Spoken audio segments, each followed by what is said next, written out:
Utenoje vieši ūkio ministras Evaldas Gustas ir vyksta regionuose toks renginių ciklas Atraskite galimybę savo verslui.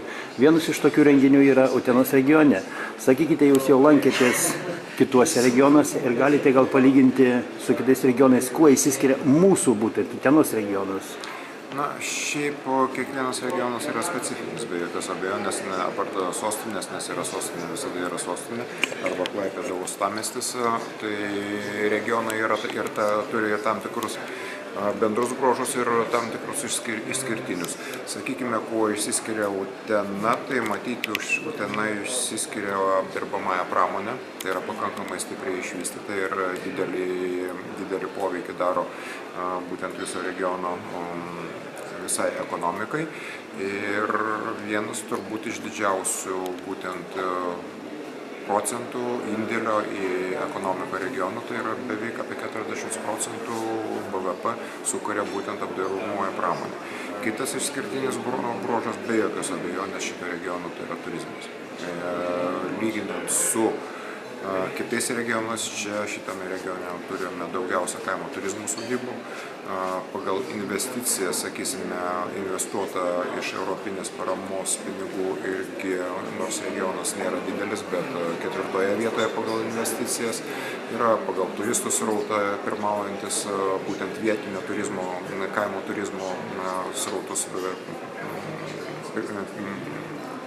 pirmaujantis yra regionas. Bendri bruožės su kitais regionais tai turbūt yra bedarbystė. Vis tik tai Utenos regionas yra regionas, kur bedarbystė yra pakankamai aukšta, gerokai aukštesnė negu Lietuvos vidurkis ir ypatingai išsiskiria ta prastąja prasme, tai yra, kad ypatingai didelė bedarbystė yra jaunimo tarpe. Ir dar vienas, matyt, bendras bruožas irgi kitiems mažesniems regionams, tai yra kvalifikuotas darbo jėgos trūkumas. Tai yra verslas skundžiasi, kad iš tikrųjų nors ir bedarbystė pakankamai aukšta, bet pakankamos kvalifikacijos ir reikiamos kvalifikacijos darbo žmonių negali surasti. Ministrė, susidurėm su paradoksalia situacija. Lyg ir turime aukštąją mokyklą Utenoje, Utenos kolegiją, tuo pačiu bet darbdaviai skundžiasi ir tuo pačiu profesinio rengimo centrą ir tuo pačiu darbdaviai skundžiasi, kad žmonių nėra darbui paruošiama normalių. Reiškia, galbūt vyriausybės politiką reikėtų keisti, žmonės skatinti ne universitetus stoti, o būtent rinktis darbininkiškas profesijas. Ir vyriausybės, kaip sakyti, vienas iš uždavinių gal būtų panašus. Na, šiaip šitoje vietoje iš tikrųjų situacija keičiasi, nes netgi natūraliai keičiasi. Jau yra ne vienas pavyzdys, kas baigęs aukštąją mokyklą, dar stoja po to buvęs studentas į profesinę mokyklą arba technikumą, tam, kad gauti būtent kažkokią tai konkrečią specialybę. Ir matyti, ta tendencija stiprės ir aš manau, kad ateityje vis tik tai tos profesinės mokyklos arba technikumai, kolegijos, kurios ruoš tos pakraipos, kurie yra reikalinga arba stiprius specialistus, paklausa bus ir kuo toliau, tuo daugiau stojančių bus. Nes, pripažinkime, kad tai ne tik tai, sakysime, valstybės politikos klausimai, bet ir rinkos poreikių dalykai ir kuo rinka, sakysime, bus aktyvesnė ir kuo daugiau, sakysime, bus poreikis jos, tuo ir orientacija keisis be abejo.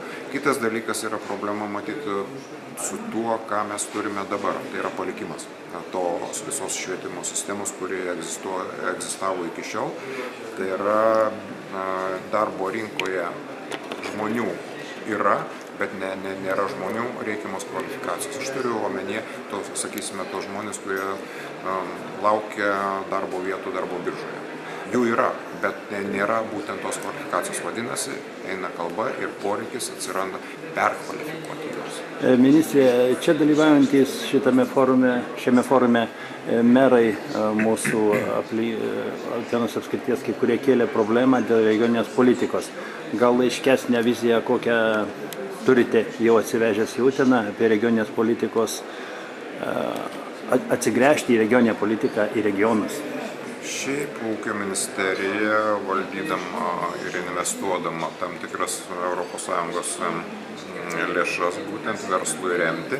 Aš kalbu būtent apie tą sferą, už kurią atsakinga ūkio ministerija ir lėšas, už kurių administravimą atsako ūkio ministerija. Mes darom tam tikrus žingsnius ir mes judam būtent šitos regionės politikos plėtros kryptimi. Mes sakysime, kad ir šitie renginiai, būtent renginiai verslo supažindinimo su galimybėmis, kiti renginiai, kurie susiję su eksporto galimybių plėtra, mes didesnį dėmesį kreipiame būtent į regionus, o ne didžiosius miestus. Tai viena, o kita, tai iš tikrųjų šitame finansinėme naujajame ES paramos laikotarpyje planuojame, kad vis tik tai subsidinės priemonės, tai yra, kaip žmonės sako, grynieji pinigai ateis būtent į regionus, o didieji miestai ir didžiojo miesto verslas turės naudotis finansinės inžinerijos priemonėms, kas yra šiek tiek sudėtingiau ir netaip paprasta, sakysime, tokią paramą gauti. Lygiai taip pat mes planuojame ir projektuojame priemonės verslui remti, kad būtent tokių projektų finansavimo intensyvumas bus skirtingas. Kuo mažesnis regionas, tuo intensyvumas bus didesnis. Ačiū ministrė ir sėkmės jums. Dėkui.